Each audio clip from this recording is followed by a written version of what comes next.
All'inizio di marzo, con il nuovo switch off, più di 1 milione di veneti potrebbe non riuscire più a vedere sul proprio televisore le emittenti locali. A Evidente lo denunciarlo è una sforzo da lettera parte delle indirizzata al imprese ministro dello per sviluppo occuparsi della economico Giancarlo Giorgetti, digitalizzazione. sottoscritta da tutte le emittenti televisive del Veneto per chiedere al governo un intervento urgente, in mancanza del quale non solo sarebbe messa a rischio la sopravvivenza delle emittenti stesse, ma anche la legittima, doverosa pluralità di informazione offerta ai cittadini.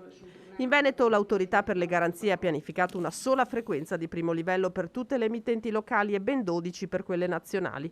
Quell'unica frequenza però sottostà a limitazioni insormontabili che garantiscono una copertura solamente teorica. In pratica la provincia di Verona, quella di Rovigo e il Veneto orientale, compresa la sinistra Piave trevigiana, non potranno ricevere il segnale delle televisioni locali nello stesso modo delle nazionali.